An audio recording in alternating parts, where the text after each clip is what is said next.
Business Challenge, le magazine de l'économie et de l'entreprise. Chers téléspectateurs, ravi de vous retrouver pour cette nouvelle édition de Business Challenge, le magazine de l'entrepreneuriat et de l'économie. Pour cette édition Business Challenge, nous avons une série d'événements qui sont déroulés à Niamey au cours du mois de novembre. Nous allons d'abord tout de suite ouvrir cette édition avec le sommet de l'Union africaine sur l'industrialisation et la diversification économique qui a démarré depuis le 20 novembre à Niamey. Et ce forum dure une semaine, du 20 au 25 novembre, avec aussi beaucoup d'autres événements parallèles axés sur l'industrialisation de l'Afrique, à travers aussi des cas concrets, celui du Niger et d'autres pays africains. Il y a aussi, en marge de ce forum, la tenue du sommet des femmes africaines transformatrices, qui sont essentiellement dans le domaine de la transformation agroalimentaire. Le sommet a été lancé à Niamey le 20 et nous allons partir dans les coulisses de ce lancement. Et juste après, nous vous proposons d'aller aussi dans un événement organisé par l'IMOA. L'IMOA, c'est l'Union économique et monétaire ouest-africaine.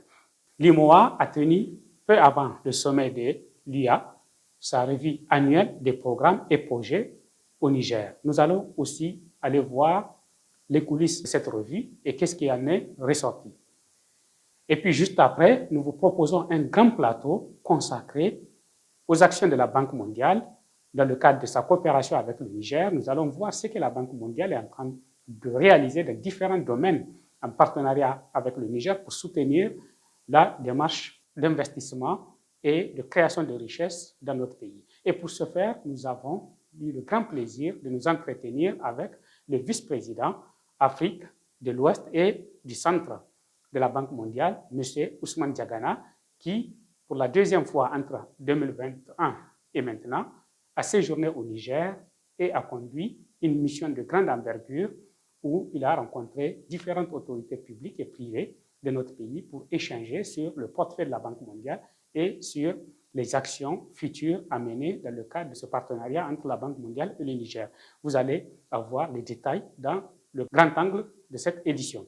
Et puis nous poursuivons cette édition puisque nous sommes toujours en novembre. Et novembre, c'est le mois de l'entrepreneuriat des jeunes. Nous allons partir également au cours des coulisses de la Semaine mondiale de l'entrepreneuriat des jeunes et vous allez voir comment cette semaine a été célébrée au Niger.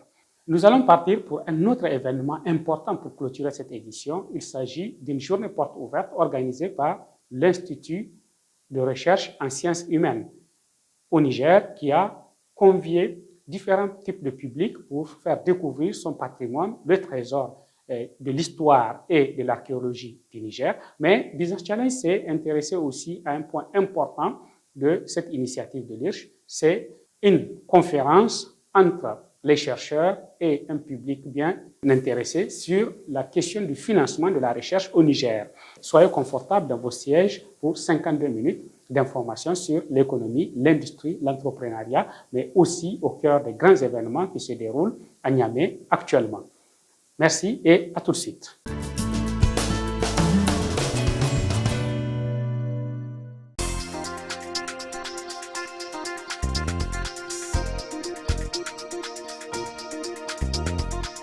Les activités de la Semaine africaine de l'industrialisation ont été lancées le dimanche 20 novembre 2022.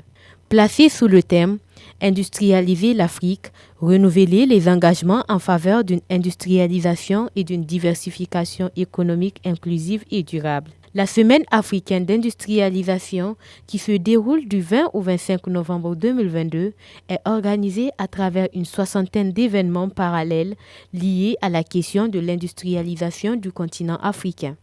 L'industrialisation, ce n'est pas seulement le problème, j'allais dire, ce n'est pas le domaine seulement du ministre en charge de l'industrie. C'est un domaine qui concerne tous les départements. Il faut juste retenir que nous avons des avantages compétitifs et toutes ces ressources sont disponibles. Nous devons seulement conjuguer nos efforts au niveau de l'Afrique pour que cette industrialisation inclusive dont nous parlons soit une réalité. Nous n'avons même pas le choix. Ce n'est plus un choix aujourd'hui pour nous. Il y va de notre survie. Le développement économique de nos pays doit forcément passer par l'industrialisation de notre continent. Le sommet sur l'industrialisation et la diversification économique permettra de faire un regard rétrospectif et réfléchir sur des initiatives permettant d'aboutir à l'industrialisation de l'Afrique. L'industrialisation inclusive et durable, qui place les femmes et les jeunes au centre, changera la donne pour propulser le développement en Afrique, diversifier nos économies, augmenter les opportunités d'emploi et renforcer notre résilience face aux chocs et aux crises. Ce sommet est organisé dans le cadre des activités annuelles commémoratives de la Semaine de l'industrialisation de l'Afrique. Compte tenu de l'importance de l'industrialisation et de la transformation économique en Afrique, le 20 novembre de chaque année est célébré comme Journée de l'industrialisation de l'Afrique, qui a été adoptée par la Conférence des chefs d'État et de gouvernement de l'Organisation de l'Unité africaine en juillet 1989 à Addis Abeba en Éthiopie.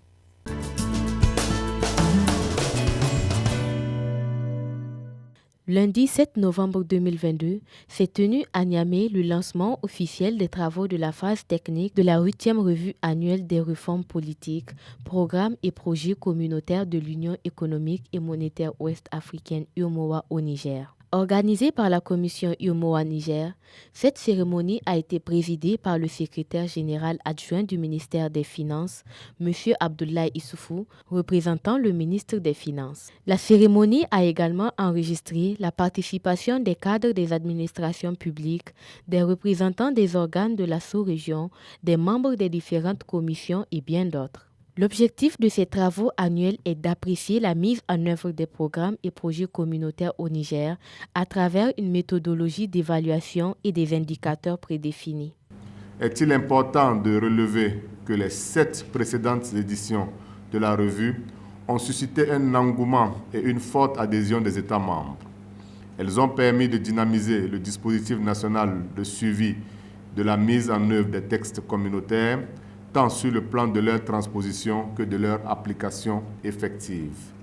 Mesdames et messieurs, dans la dynamique de la consolidation des acquis et de maintien du niveau d'engagement des États membres dans la mise en œuvre des réformes communautaires, les recommandations fortes sont adressées aux États membres et à la Commission lors des sessions ordinaires de la conférence des chefs d'État et de gouvernement en vue de poursuivre l'exercice de la revue annuelle.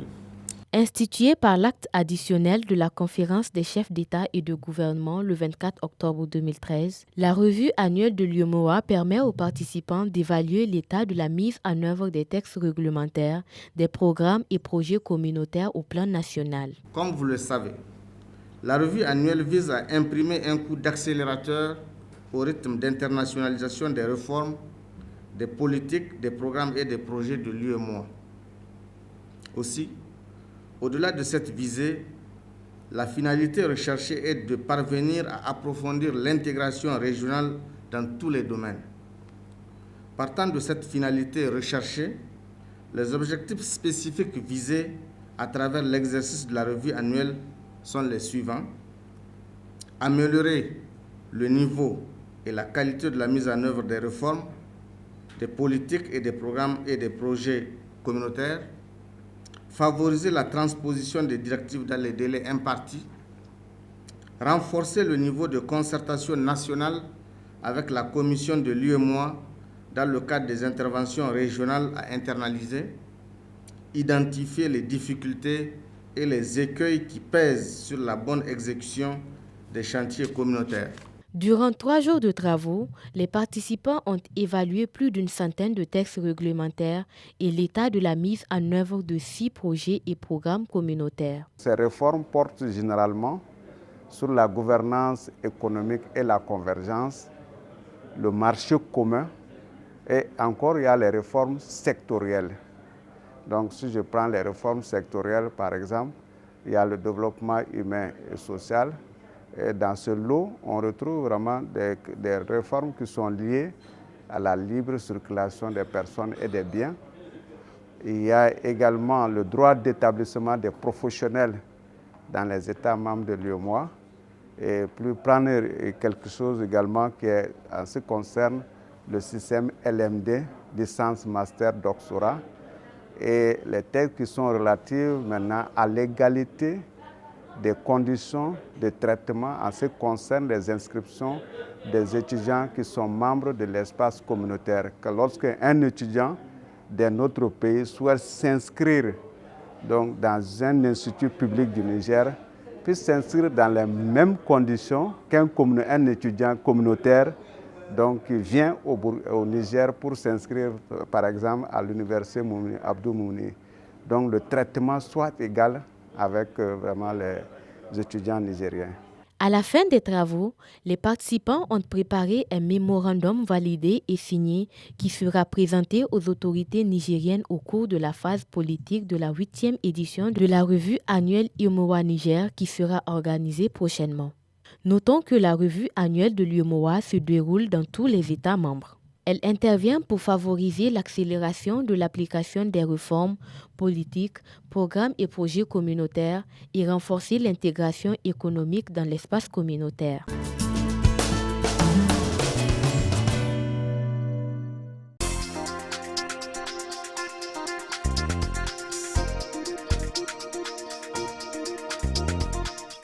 Chers téléspectateurs, ravi de vous retrouver pour cette phase de Business Challenge. C'est notre plateau Grand Angle. Et dans cette édition Business Challenge, nous avons le grand plaisir de recevoir le vice-président pour l'Afrique de l'Ouest et l'Afrique du Centre de la Banque mondiale, M. Ousmane Diagana, qui est en mission au Niger depuis quelques jours et nous a fait le plaisir d'être l'invité du Grand Angle de Business Challenge. Monsieur le vice-président, merci d'avoir accepté d'être interviewé par Business Challenge. Merci à vous. C'est un grand plaisir pour nous parce que nous avons la particularité de suivre régulièrement ce que fait la banque au Niger, mais aussi un peu partout dans le monde. Et nous avons vu aussi, je pense depuis votre nomination en 2020, en tant que vice-président pour l'Afrique de l'Ouest et l'Afrique du Centre, je pense que ça doit être la deuxième fois que vous venez au Niger. Alors, comment peut-on interpréter ces regains d'intérêt? Est-ce que c'est le signe d'une très bonne coopération entre la banque et le Niger? Nous sommes une institution de développement, c'est-à-dire au service des populations à travers les programmes que nous finançons. Il est important que nous ne restons pas assis à Washington, mais que nous ayons à la rencontre de ces populations, que nous discutons avec les autorités, que nous prenons le pouls de l'économie. Et c'est la raison pour laquelle je suis là pour une deuxième fois au Niger, après ma dernière visite au mois fin mai, début juin 2021, et j'essaye de suivre le même rythme pour la visite de chacun des pays qui est sous ma responsabilité. Et au Niger particulièrement, qu'est-ce qui retient votre attention? Quels sont les portefeuilles, les secteurs dans lesquels aujourd'hui, en tant que vice-président pour cette zone-là, qu'est-ce qui retient particulièrement votre attention? Alors, au Niger, ce que je dois d'abord dire, c'est la volonté des autorités publiques, politiques et gouvernementales de faire avancer les pays aussi bien sur le plan économique que sur le plan social. Et ça, c'est d'abord la base pour que les programmes de développement non seulement puissent émerger, mais également puissent être exécutés dans de très bonnes conditions. Le gouvernement nigérien a aussi mis un accent particulier sur un certain nombre de chantiers qui sont cruciaux pour le développement. La question de la gouvernance, la question de l'éducation, la question des réformes structurelles. Donc ces aspects-là nous permettent d'avoir un échange profond avec l'État d'abord, qui est notre premier partenaire, mais aussi avec ceux pour lesquels les actions de l'État doivent servir pour soit leur propre business, par le secteur privé, mais également pour qu'ils puissent avoir accès aux services, c'est-à-dire les populations dans leur ensemble. Donc, nous avons beaucoup de programmes et ils sont tous, de mon point de vue, en tout cas, urgents et cadres avec cette volonté gouvernementale. Nous avons des programmes très grand et ambitieux dans le secteur de l'éducation, de la santé et de la protection sociale, donc à travers les filets sociaux. C'est ce que nous appelons le développement du capital humain de façon générale. Nous avons des programmes essentiels dans le secteur des infrastructures, qu'il s'agisse de l'énergie ou qu'il s'agisse du digital. Nous avons des programmes... Et de l'hydraulique aussi avec bien sûr, le Kandaji dont on va parler, je pense. Tout à fait, le Kandaji, que je suis allé visiter d'ailleurs sur le terrain. Et nous avons aussi des programmes dans le développement durable sur les questions de l'environnement. Donc chacun de ces programmes est important, mais en même temps, tous ces programmes doivent se compléter. Parce qu'il n'y a pas un secteur qui doit être mais il y a aussi un contexte global dans lequel aujourd'hui ces programmes sont mis en œuvre, qui sont d'ailleurs qui est un contexte très challengeant pour le gouvernement, mais pour tout l'espace dans lequel nous sommes, notamment les questions liées à la sécurité, les questions liées aujourd'hui au climat, et au contexte mondial dans lequel nous sommes actuellement, comment l'économie mondiale est affectée par les différentes crises qu'il y a, notamment la guerre en Ukraine. Et quand on met en perspective tout ça, comment vous analysez, vous en tant que banque mondiale, la résilience des économies telles que celle du Niger, par exemple? Vous avez raison de rappeler ce contexte-là, géographique particulier pour le Niger, en tant que pays sahélien, mais également un contexte global avec ces crises multiples que vous avez mentionnées, climatiques, crises liées à la pandémie, et qui impactent en particulier sur les pays les plus fragiles et les pays africains de manière beaucoup plus générale. Donc pour une institution comme la Banque mondiale, dans une situation de crise, il faut d'abord essayer d'apporter des réponses en termes d'accompagnement, et qui doit être très rapide pour que les effets négatifs sur les populations, sur leurs conditions de vie, sur leurs moyens de subsistance ne soient pas trop affectés. Donc, réponse très très rapide à travers différents instruments, des programmes, des projets spécifiques, mais également un accompagnement technique pour que ces programmes puissent être mis en œuvre dans de bonnes conditions. Mais également regarder les crises comme des opportunités, en disant que c'est ce moment-là qu'il faut aussi vraiment s'engager dans certaines réformes. C'est le moment où il faut accélérer la mise en œuvre des programmes existants, et c'est le moment aussi où il faut innover. Donc il faut regarder, il faut mettre ces deux-là en face. Répondre sur le court terme, en donnant la possibilité aux populations les plus affectées d'avoir accès à des services et avoir aussi des moyens de subsistance qui leur permettent de survenir aux crises, mais en même temps de se projeter sur le moyen et le long terme en soutenant des programmes structurants, en soutenant des réformes pour que l'économie se reconstruise et revienne à mieux. Oui. Alors, Monsieur le Vice-président, vous avez parlé tout à l'heure de la question des réformes. On sait quand même qu'aujourd'hui, par rapport au contexte dont on a parlé, et par rapport à la gouvernance des pays, des réformes sont nécessaires, et c'est rappelé tout le temps. Aujourd'hui, quelles sont les réformes les plus cruciales sur lesquelles, par exemple, la Banque mondiale travaille avec le Niger, notamment sur le volet gouvernance? Sur plusieurs plans. Bien sûr, quand on parle de gouvernance, on va parler d'abord de la bonne gestion des finances publiques. Oui. Pour permettre au pays d'obtenir ce qu'on appelle en anglais le value for money. Quand vous dépensez quelque chose, vous voulez voir des impacts durables. L'efficience de la dépense. L'efficience de la dépense, voilà. Donc ça demande une bonne traçabilité, une bonne des dépenses publiques. À la base, il faut des procédures de gestion des marchés publics qui soient fondées sur les bonnes pratiques pour que l'État puisse délivrer le maximum de services avec le moindre coût.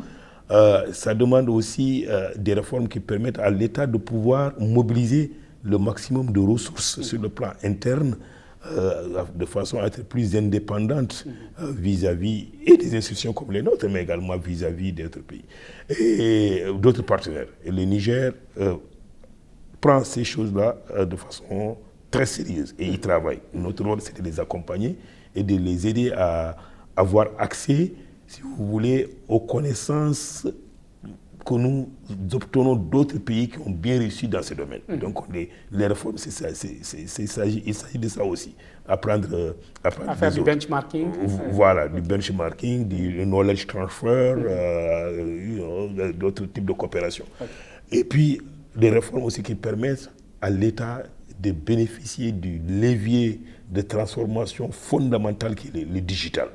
Voilà. Donc, ça permet véritablement d'accélérer l'accès des populations à un certain nombre de choses, d'amoindrir des coûts et surtout de créer des emplois. Il y a beaucoup de jeunes aujourd'hui. Effectivement, ça, on voit déjà un virage digital au niveau des projets de la Banque mondiale avec le Niger. Et je parle du cas, par exemple, du projet Village Intelligent. Exactement. Du projet LIR qui est exactement. En train de se lancer. Voilà.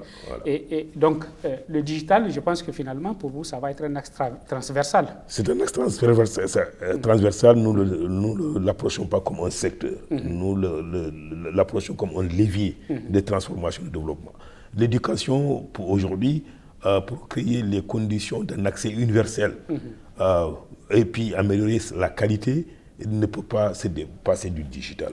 La santé, pour amoindrir les coûts et faire en sorte que les populations aient de bons services de santé à des coûts également supportables, ne peut pas se dépasser du digital. Les transferts de ressources et de traçabilité pour que ça puisse véritablement que ces objectifs puissent être atteints, il faut qu'il y ait le digital. Donc, dans tout ce l'énergie, et vous avez parfaitement raison d'avoir parlé du projet Village Intelligent, qui est vraiment plus qu'un couplage de certains secteurs, l'énergie ou le digital. Tous les services sociaux de base, d'ailleurs, qui vont être fournis à travers un support digital. Exactement. En tout cas, ça, c'est quelque chose d'important. Mais je reviens sur la question du capital humain. Oui. Je sais qu'au sein de la banque, vous-même, vous avez travaillé quand même sur le volet ressources humaines pour la banque. Et au Niger, je pense que depuis plusieurs années d'ailleurs, c'est une des thématiques centrales au cœur de la coopération entre le Niger et la banque, le développement du capital humain.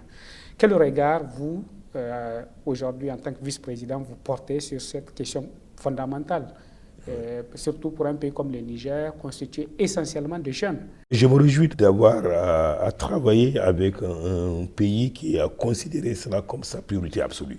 Je pense que le début et la finalité du développement, c'est d'abord les questions de capital humain. Donc, l'éducation, en particulier à cet égard, au niveau du Niger, est confrontée à pas mal de défis. Des défis d'accès, les défis d'équité, les défis de la qualité, mais ce qui est rassurant, c'est qu'il y a un diagnostic qui est très très bien posé et il y a surtout une volonté politique qui est manifeste pour régler ces problèmes. Nous, la Banque mondiale, on accompagne cela à travers plusieurs types de projets.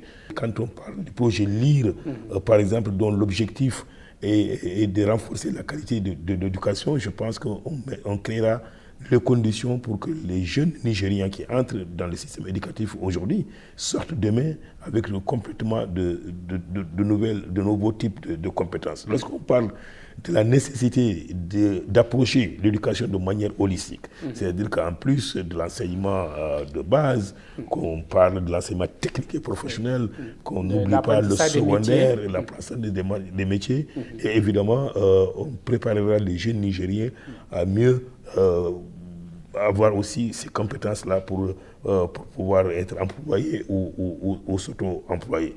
Et ça permettra aujourd'hui, comme je disais à d'autres interlocuteurs, dans d'autres circonstances, au Niger d'accroître significativement son indice de capital humain, qui est relativement faible.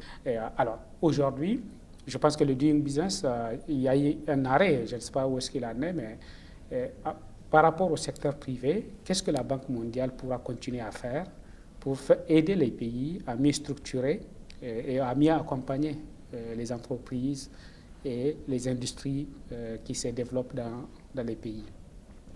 Alors, de manière réelle, le coût du business au Niger est déjà élevé compte tenu de la situation physique du pays, en tant que pays très large, très vaste, pays enclavé et pays qui se situe dans une zone où le problème de sécurité est réel. Donc, sachant que le développement, ça doit être une responsabilité partagée entre l'État qui définit une vision, définit une politique et donne la direction, et les secteurs privés qui apportent des financements pour des programmes de développement desquels il peut trouver un certain intérêt, mais qui profitent bien sûr au pays et à ses populations. Il faut que des mesures parallèles puissent être prises pour que le secteur privé se sente incité ou se voit incité à intervenir et investir dans le pays. Alors, la question du climat, surtout que nous sommes vraiment dans l'actualité. Il y a la COP27 qui vient de se tenir et des pays comme le Niger sont au cœur de la problématique parce que c'est des pays affectés. Et nous voyons de plus en plus d'ailleurs les catastrophes qui arrivent avec les inondations, avec les problèmes de sécheresse. Ce n'est pas seulement au Niger, un peu partout au Sahel. Quel est le rôle que la Banque mondiale va jouer très concrètement en faveur des pays qui sont les plus affectés, que ce soit au Niger ou ailleurs dans le Sahel? Oui, effectivement, les effets des changements climatiques, je pense que tout le monde a compris, c'est des effets réels dans des pays comme le Niger, à travers les manifestations que vous venez de dire. Nous travaillons sur cela à travers plusieurs mécanismes. Évidemment, l'augmentation des financements au niveau des pays afin qu'ils appréhendent un certain nombre de secteurs sous l'angle de la résilience et de l'adaptation. L'agriculture, la gestion des ressources en eau, l'énergie. Nous mettons aussi en œuvre notre convening power, c'est-à-dire notre pouvoir de mobiliser d'autres acteurs. Pour le dire, un pays comme le Niger contribue très peu à la pollution sur le plan mondial parce que l'émission de gaz à effet de serre du Niger est très faible, beaucoup moins de 3%, et pourtant, la population nigérienne chaque année subit les conséquences. J'ai vu des images des inondations à Niamey l'année passée. Cette année, ça va un peu mieux. Mais c'est des images. Il y a encore des zones comme Adifa, par exemple. Je sais que la frontière avec le Nigeria, etc. Donc, il faudrait qu'on approche le financement des infrastructures de manière différente, mais surtout que ces financements puissent être disponibles à temps. Et nous savons que les populations les plus affectées par les changements climatiques sont les populations rurales et ce sont aussi les femmes et les filles.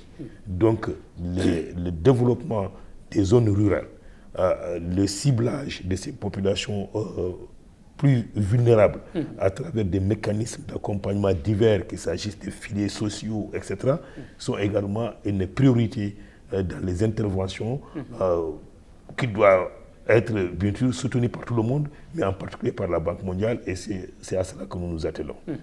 Monsieur le vice-président, vous étiez à Kandadi pour voir cette infrastructure hydraulique dont le Niger a rêvé depuis plus de 50 ans.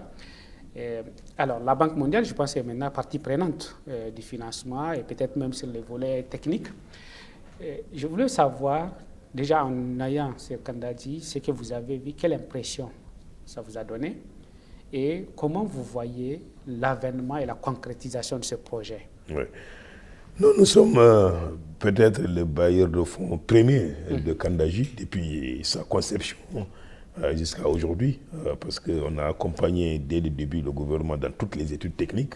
Et aujourd'hui, sur une enveloppe de plus de 1,2 milliard de dollars à peu près, la Banque mondiale met plus de 450 millions de dollars, donc plus du tiers. Donc oui, parce que nous pensons que c'est un programme structurant, un programme transformationnel, comme on dit, et un programme de développement, parce qu'il permettra au Niger d'accroître sa capacité de production de l'électricité. Je pense qu'il y a à peu près 120 mégawatts additionnels qui vont être produits de là. Les populations qui sont aujourd'hui en train de faire l'agriculture avec 2 campagnes saisonnières pourront, à travers le programme de Kandaji réalisé, accroître aussi leur productivité, c'est-à-dire le rendement à l'hectare beaucoup plus, de manière beaucoup plus significative. Et il est prévu même, je crois, des aménagements hydro-agricoles pour l'irrigation. Fondamentalement, il y a déjà de petits aménagements, mais lorsque le programme est des aménagements beaucoup plus importants, et aujourd'hui, je sais que sur une consommation de à peu près 800 000 tonnes de riz par an, le Niger ne produit environ que 150 000 tonnes. C'est-à-dire il y a plus de 600 000 tonnes qui sont importées. Ces grands aménagements qui pourront être valorisés après Kandaji permettront au Niger de réduire significativement son importation en riz et peut-être même envisager d'exporter, et ce qui va permettre au Niger de régler progressivement mais sûrement le problème alimentaire, mais en même temps d'autres pays africains à de le réaliser. Et l'effet de cela aussi, ça permettra au Niger de réduire significativement ses coûts en devises liées à l'importation de ces programmes et par conséquent de consacrer ces ressources-là à d'autres programmes de développement extrêmement importants pour le pays. Alors, évidemment, il y a aussi la question de la cohésion sociale qui est extrêmement importante dans un programme comme celui-là. Je crois que les populations qui sont dans les mêmes zones d'habitation en interne, mais également les autres pays, parce que dans la zone de Kandaji, il n'est ni loin du Mali, ni loin du Nigeria, véritablement sera une zone véritablement de développement local avec des opportunités de création d'emplois. Ça va renforcer l'intégration régionale. L'intégration régionale, la création des emplois. Ça, je suis convaincu.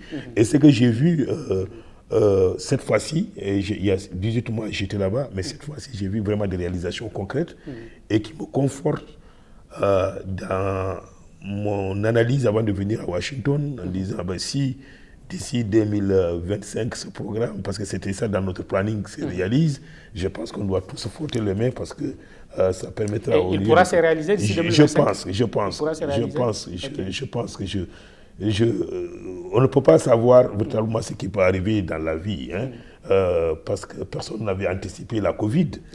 On a subi le Covid pendant presque 16 mois, et pendant cette période, Kandaji, on ne pouvait pas travailler. Et donc ça a eu un impact sur vraiment le planning initial. Donc il y a des chocs exogènes qui peuvent toujours produire. Il peut y avoir des aléas, mais on espère quand même que... Mais aujourd'hui, vraiment, le gouvernement a pris toutes les mesures qui sont sous son contrôle. La question sécuritaire, je crois que la surveillance des sites, parce que c'est une zone très fragile sur le plan sécuritaire, comme vous le savez, et si la sécurité n'est pas assurée, évidemment, les entreprises ne peuvent pas déployer leur personnel. Ça, ils sont en train de régler ça. La question du financement, l'engagement du gouvernement et nous-mêmes, notre propre engagement en tant que bailleur de fonds est réglé. L'argent est disponible. Les montants dont j'ai parlé tantôt, ce n'est pas des sommes à mobiliser, mais ce sont des sommes déjà mobilisées.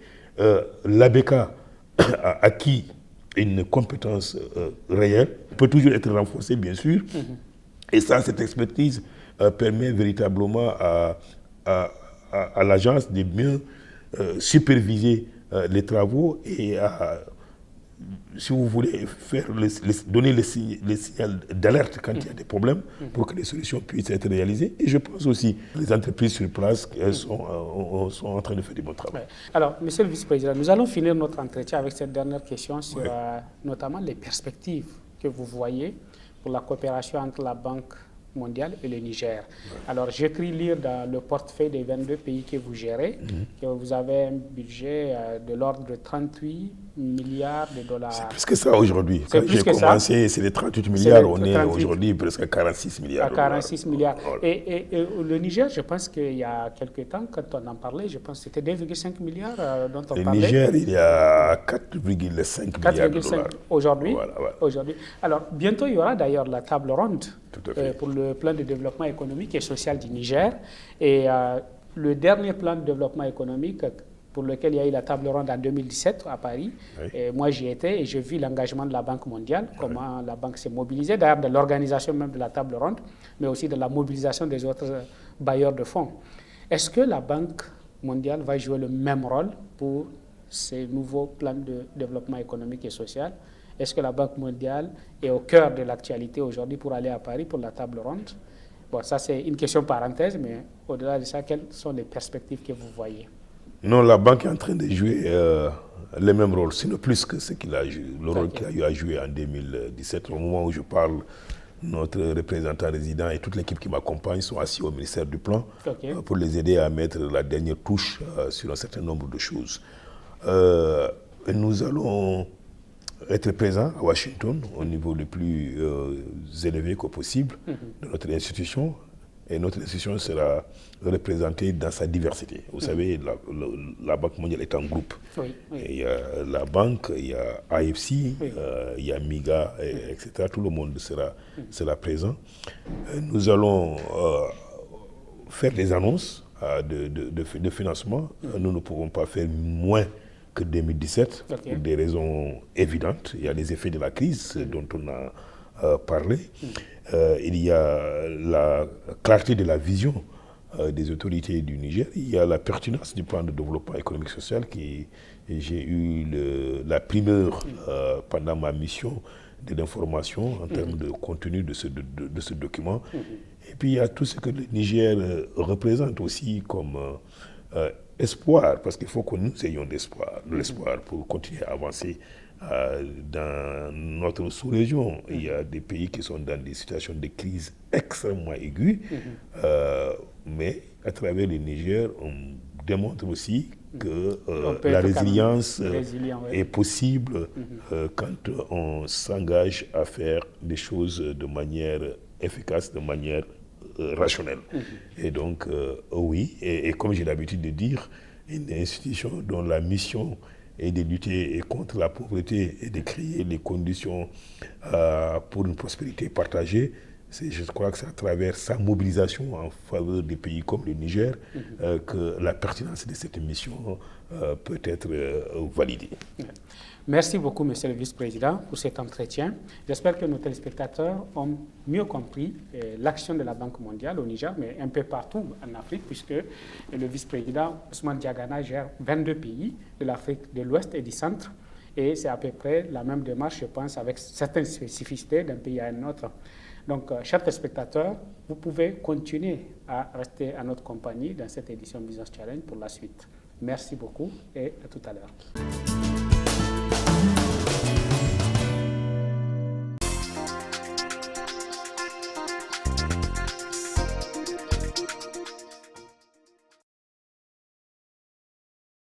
De la Semaine mondiale de l'entrepreneuriat au Niger. Le mercredi 16 novembre 2022, le réseau des structures d'accompagnement à l'entrepreneuriat RESAEN a célébré au Niger l'édition 2022 de la Semaine mondiale de l'entrepreneuriat à travers le Global Entrepreneurship Week. Célébrée partout dans le monde, la Semaine mondiale de l'entrepreneuriat est un événement mondial dont l'objectif principal est de stimuler l'éveil entrepreneurial partout dans le monde.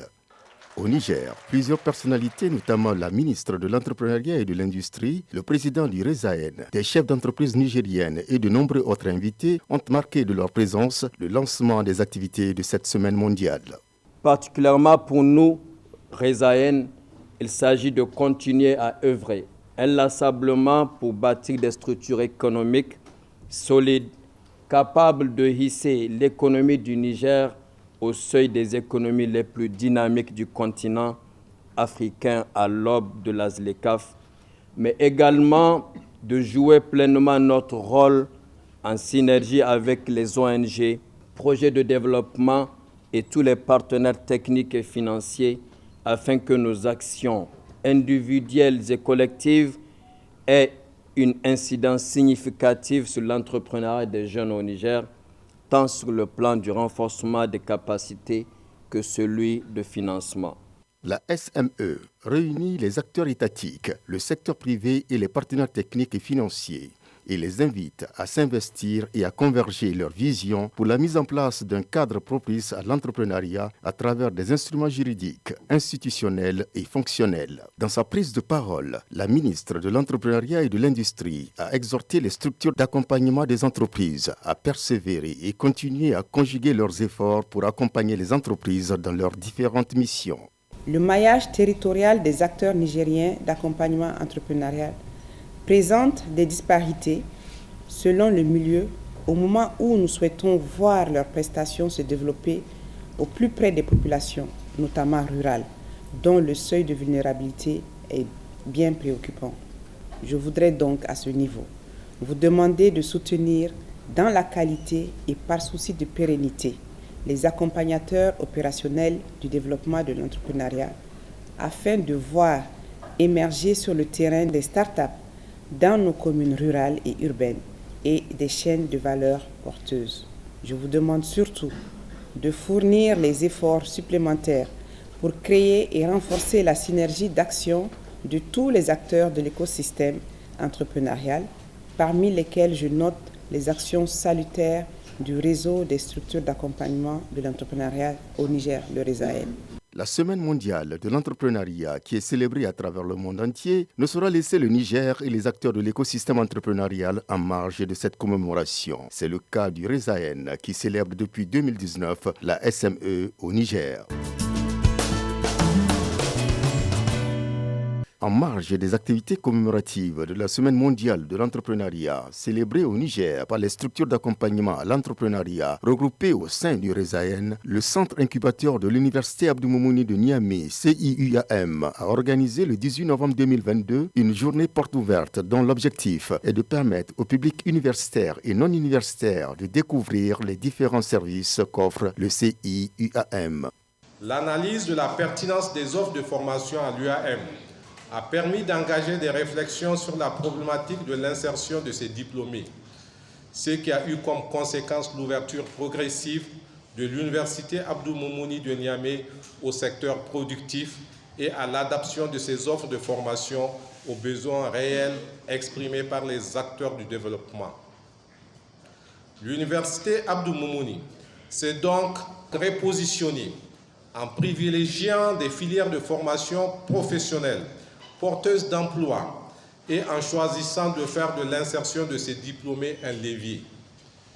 Elle s'est engagée aussi dans une dynamique de modernisation et de réforme afin de s'adapter aux mutations sociales, économiques, scientifiques et techniques. L'une des principales réformes a porté sur le passage du LMD que vous connaissez tous, qui a permis une reconfiguration et un renforcement certain des structures. Un accent particulier a été mis sur l'entrepreneuriat estudiantin aussi. Pour nous, l'esprit d'entreprendre se construit d'abord. Il combine des représentations identitaires, mais aussi des attitudes et des compétences sur lesquelles l'éducation et la formation peuvent agir. Le CIUAM a pour vocation d'accompagner les jeunes porteurs de projets d'entreprise dans le processus de réalisation de leurs projets. Donc en fait, le centre incubateur, c'est une structure d'accompagnement, d'hébergement et d'appui à la recherche de financement qui a été créée par les autorités rectorales en 2016 et a commencé ses activités. Donc dans la mise en œuvre de ces activités, 3 programmes ont été mis en œuvre. C'est-à-dire le premier programme, c'est un programme éveil entrepreneurial. Le deuxième programme qui s'appelle pré-incubation et le troisième incubation. Donc dans le programme éveil, nous faisons la sensibilisation des étudiants, des PAT, des enseignants-chercheurs et des chercheurs sur l'esprit d'entreprise.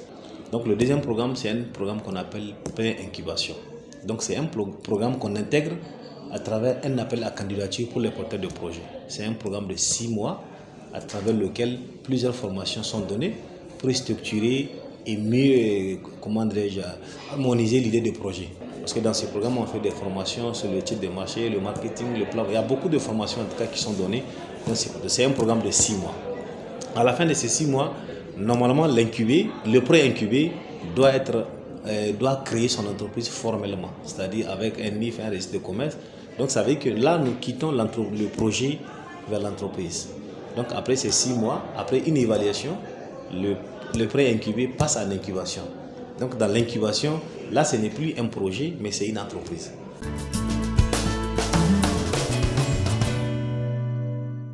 Dans l'après-midi du 18 novembre 2022, le centre incubateur 2M Invest a ouvert ses locaux au grand public. L'objectif visé est de permettre aux jeunes et femmes de découvrir les services qu'il offre. Et aujourd'hui, la délégation ministérielle du ministère de la Jeunesse a pu constater de visu ce que nous faisons. Donc vraiment, c'est l'inclusion que nous mettons en avant à travers le modèle Mata Masudubara, MMD. 2M Invest, c'est aussi une association dénommée Mata and Matassa Investing SA, créée en 2019, qui œuvre pour la promotion de l'entrepreneuriat des jeunes et des femmes. Après, disons, 3 ans d'existence de MISA, aujourd'hui, c'est plus de 98 000 femmes que nous avons pu accompagner et former en éducation financière. Et donc, lorsque ces femmes-là sont regroupées en groupement, cela met encore en relief l'un des maîtres mots de cette semaine de l'entrepreneuriat qui est l'inclusion. Plusieurs jeunes et femmes, porteurs de projets ou des entrepreneurs, ont bénéficié du soutien et de l'accompagnement des différents centres membres fondateurs du RESAEN. Tout Invest m'a aidé à avoir un esprit d'entreprise. Et à travers la formation, j'ai eu l'esprit d'entreprise, j'ai eu mon DJ. Après, Tout Invest m'a suivi pour la création de mon entreprise. Tout Invest a trouvé un partenaire pour moi, Car, qui m'a offert un congélateur de 8 casiers. Et c'est à travers le 8 casiers, actuellement, j'ai au moins 8 congélateurs. Je suis vraiment ravie et vraiment Tout Invest m'a beaucoup aidé. Dans le cadre des activités de cette édition 2022 de la SME, une série d'activités scientifiques et pratiques est également prévue dans toutes les régions du pays. Ouverte à tous, notamment les jeunes, les femmes, les porteurs d'idées et de projets, les start-up, les PME, PMI, les organisations, les partenaires techniques et financiers, ces activités permettront d'aborder les contours de l'entrepreneuriat, stimuler l'éveil et accentuer la sensibilisation sur les défis.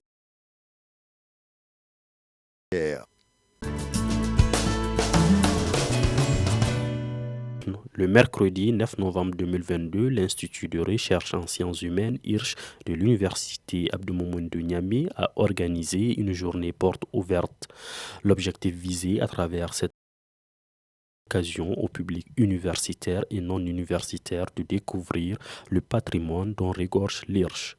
La journée porte ouverte organisée aujourd'hui par l'Institut de recherche en sciences humaines se tient à un moment où l'Université Abdou-Moumouni s'est engagée dans une dynamique de réforme innovante dans les secteurs de l'enseignement et de la recherche. Dans le secteur de l'enseignement, sous l'impulsion de M. le ministre de l'Enseignement supérieur et de la Recherche, la régularité des années académiques est une réalité, plaçant l'Université Abdou-Moumouni comme institution en tête de liste au niveau de la sous-région. Étant donné que la recherche constitue un pilier pour le développement socio-économique d'un pays, le ministre de l'Enseignement supérieur et de la Recherche a assuré que des investissements conséquents vont se poursuivre dans le secteur de la recherche.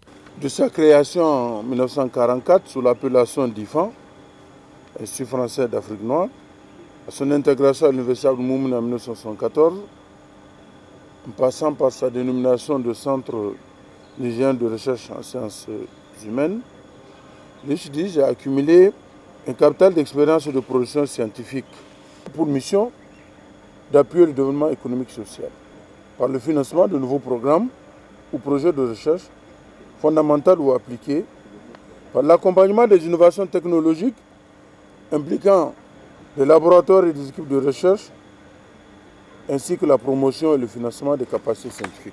Après le lancement solennel de la journée porte ouverte, s'en est suivi la visite guidée dans les différents départements et services de l'IRCH, à savoir le département d'art et archéologie, DARA, le département d'histoire et des traditions populaires, ISTRA, le département de linguistique et des langues nationales, LILAN, le département de sociologie du développement, SODEV, le département et l'aménagement de l'espace, GAM, le service de l'audiovisuel de Jean Rouge, le service des archives et plein d'autres patrimoines. Aujourd'hui, à l'orée du XXIe siècle, je pense que ce n'est pas tolérable pour les enseignants-chercheurs, pour les scientifiques, en tout cas pour l'intellectuel, d'avoir un savoir petit qu'il soit et de le garder à lui-même. Il vaut mieux le partager.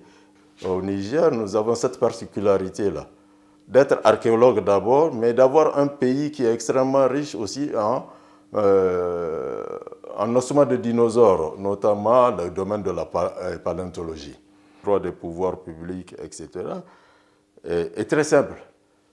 Un institut de recherche, pour moi, c'est comme un musée. En marge de cette journée porte ouverte s'est également tenue une table ronde sous le thème « Financement de la recherche au Niger ». L'objectif de cette table ronde est de ressortir avec un plaidoyer incorporé sur un document à remettre aux autorités. L'Institut de recherche en sciences humaines IRCH a 8 décennies d'existence.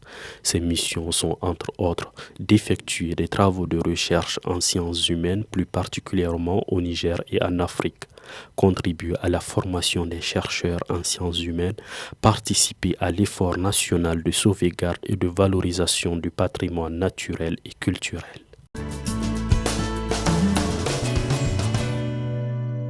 J'espère que vous avez agréablement suivi cette édition Business Challenge et que vous en avez tiré un très bon profit, chers téléspectateurs. Merci pour votre confiance, merci pour votre fidélité au programme de Business Challenge. Et je vous annonce avec un grand plaisir que vous pouvez continuer à interagir avec nous à travers la radio Challenge FM, partout où vous êtes au monde, grâce à l'application Challenge FM que vous pouvez télécharger sur Play Store. Vous pouvez avoir nos programmes tous les jours en direct à travers votre smartphone.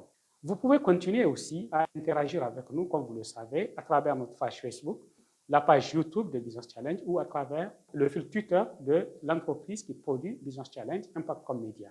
Merci encore une fois pour votre confiance, merci pour votre fidélité. Rendez-vous dans 2 semaines pour une autre édition de Business Challenge. Bonsoir.